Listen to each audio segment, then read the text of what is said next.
Sir நீங்க எதிர்கட்சி என்ன சொல்றீங்க? அந்த அம்மா எதிர்கட்சி இருக்க கூடாது, இன்னும் 4 எம்எல்ஏ விலைக்கு வாங்கடான்னு நினைச்சுக்கிட்டு நான் சொல்றேன் எதிர்கட்சியை எழுதி கொடுத்துட்டு போய் எனக்கு வேணாம் சாமி, உங்க தொந்தரவே வேணாம், இருக்கிற எம்எல்ஏ கொடுக்க நாட்டுக்கு நல்லது. நான் தாராளமாக எல்லா எம்எல்ஏ நானே சொல்றேன், என்னுடைய எம்எல்ஏவை நானே அங்க போய் சேர்ந்துக்க, நாட்டுக்கு நல்லது பண்ணுங்க. சட்டம் ஒழுங்கு கெட்டு போச்சா நீங்க கேட்க கூடாது.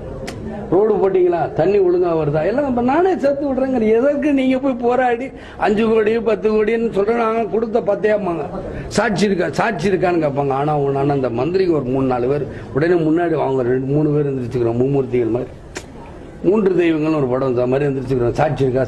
சாட்சி நான் கேட்டுட்டு அப்புறம் சாட்சி இல்ல, சாட்சி சொன்னா பத்தி பேச மாட்டாங்க. இத்துடன் முடிவு பெற்றது சட்டமன்றம் அதிகாரம்.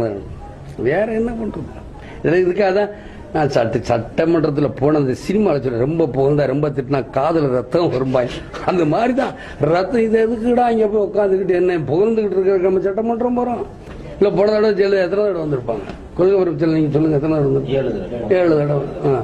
7 தடவை எதுக்காக வந்தாங்க? அவங்க மாத்திரம் 1.5 மணி நேரம் பேசுனாங்களா? அது மாதிரி கேட்டிருக்கலாம்ல, ஒரு 10 நிமிஷம் டெல்லிக்கு போனவங்க. அது மாத்திரம் கேட்க மாட்டாங்க. ஒரு 5-6 முதலமைச்சர் பேசுனதுக்கு அப்புறம் என்ன 10 நிமிஷம் தான் பேச விட்டாங்க, பெல் அடிச்சாங்கன்னா இது என்ன கொடுமையா? சட்டம் ஒழுங்கு நல்லா சரி, சட்டம் ஒழுங்கு நல்லா இருந்துச்சுன்னா நீங்க கலைஞர் டிவி அதனாலதான் கேட்டுக்கிட்டே இருக்கீங்க.